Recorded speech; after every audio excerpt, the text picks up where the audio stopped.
And now chapter 32, Symptoms of Continuous Ecstasy. Lokanang hitakarinang tribhuvane mannam saranyakanam nana shastra vicharanam kanikanam saddharma. The continuous ecstasy of love can remain like a powerful king, subduing all temporary manifestations of love as well as any opposing elements of anger. It can be exhibited directly or indirectly, and thus ecstatic love can be described as direct or indirect. These symptoms of ecstatic love are possible only when one is fully situated in a transcendental position. Direct ecstatic love can be divided into two groups, namely selfish and selfless. When non-contradictory symptoms of ecstatic love are distinctly manifest, any contradictory symptoms create a sense of abomination. Contradictory ecstatic love is called selfish. That ecstatic love which can adjust all contradictory or non-contradictory symptoms is called direct selfless love. These selfless symptoms can again be divided into 5 groups: neutrality, servitude, fraternity, parenthood, and conjugal love. Such ecstatic love assumes a particular mode in contact with different objects of love.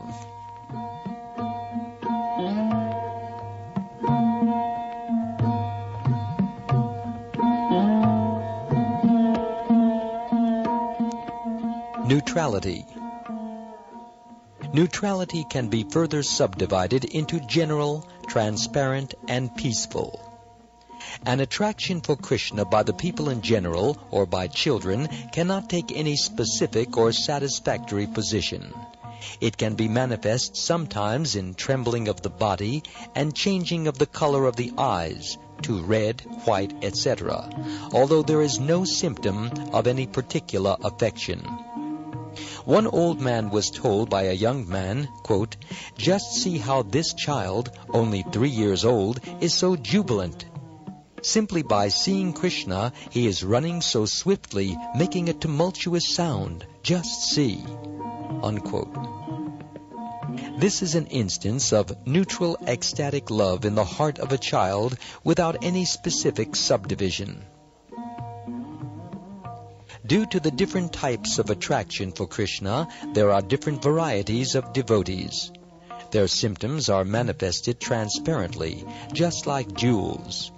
It is said that a great devotee Brahmin would sometimes address the Supreme Personality of Godhead as Master, and sometimes joke with the Lord using different kinds of familiar words.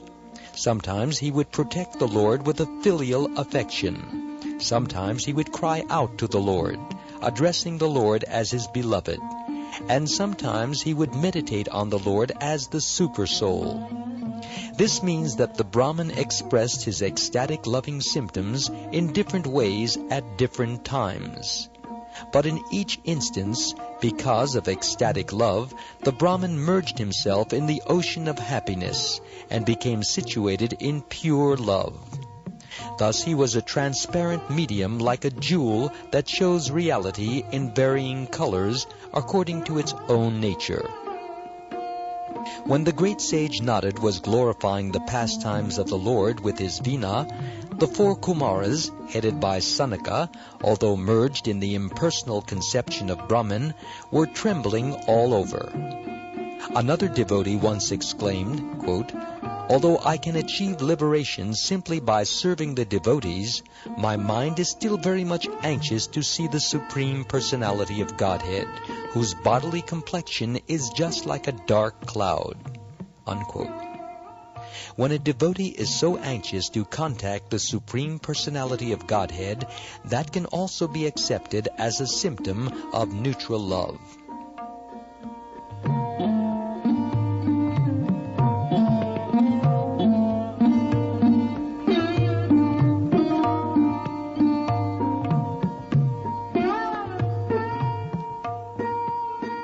Pure and mixed flavors.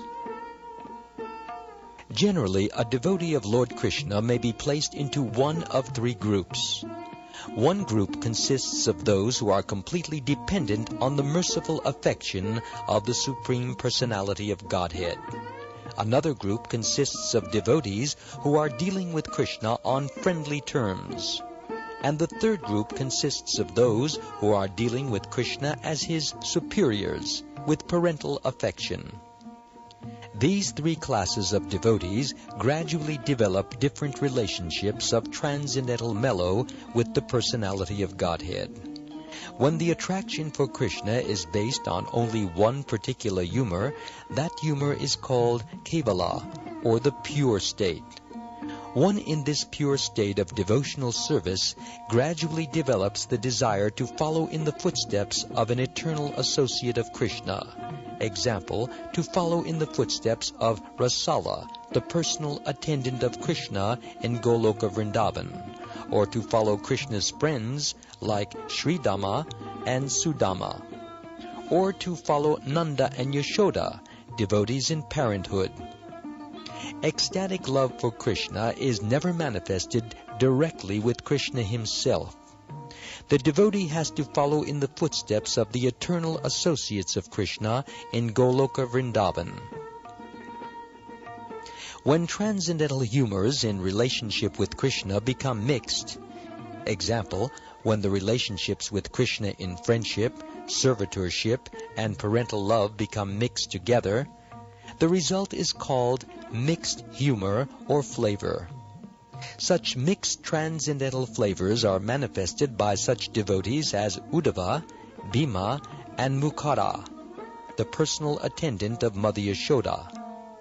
Although devotional humors are sometimes found in mixtures, a particular humor is always found to be a prominent and constant factor. That prominent humor is to be accepted as the devotee's main relationship with Krishna. For example, Uddhava is in relationship with Krishna as a friend, but in Uddhava's character, a trace of servitude to Krishna is also visible. Such friendship is called friendship in reverence. The friendship typified by Sridama and Sudama, however, is the standard of friendship without any tinge of reverence.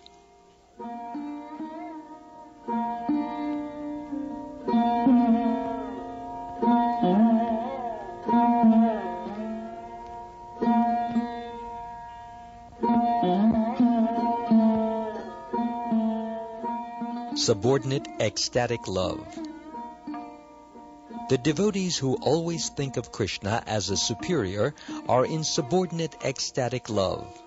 To such a devotee, the concept of inferiority to the Lord is very prominent, and he rarely takes interest in any other kind of transcendental loving humor with the Lord.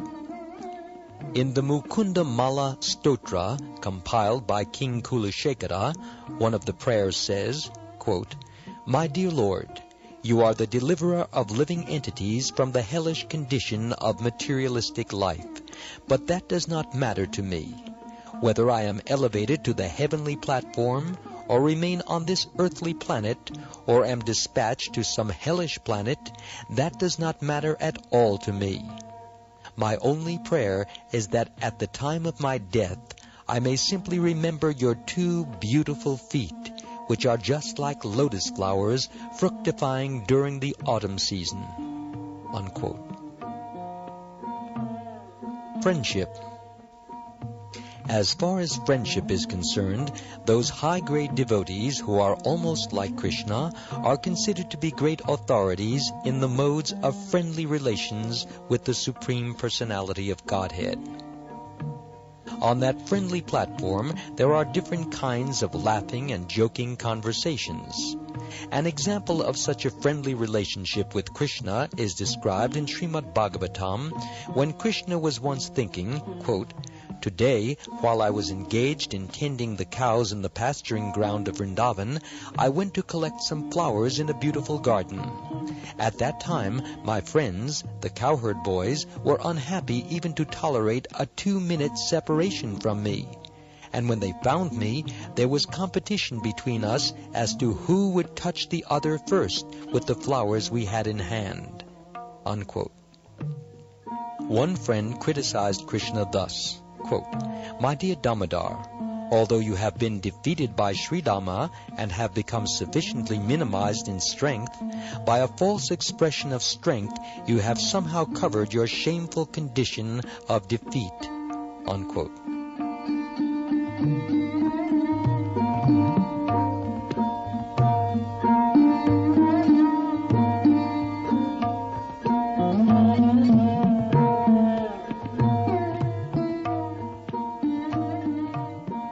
Parenthood or superiority. When Mother Yashoda heard that Krishna's cows were being forcibly moved by the strong servants of Kamsa, and that the tender cowherd boys were trying to protect their cows, she began to think, quote, "How can I protect these poor boys from the invasion of Kamsa's servants?" Unquote. This is an instance of a superior attitude in a devotee. As soon as Mother Yashoda found her son Krishna returning from the pasturing ground, she immediately began to pat him, touching her fingers to the cheeks of the Lord. Conjugal love. Above even the humor of love between Krishna and his parents is the relationship of conjugal love. The Lord and the young gopis exhibit this in different ways, glancing, moving the eyebrows, speaking very sweet words, and exchanging smiles. There is a statement in Govinda Vilas to this effect, quote, "Srimati Radharani was looking for Krishna very anxiously and almost disappointedly." Unquote. When there is such an indirect expression of conjugal love, there is smiling, astonishment, enthusiasm, lamentation, anger, dread, and sometimes ghastliness. These 7 exchanges of conjugal love form another state of ecstatic love. In a direct relationship of conjugal love, there is laughter, astonishment, chivalry, lamentation, anger, and dread, but there is no ghastliness. These expressions are considered to be great reservoirs of pleasure. When these 7 kinds of ecstatic loving exchanges are manifested, they attain the status of steadiness by which the taste of conjugal love expands.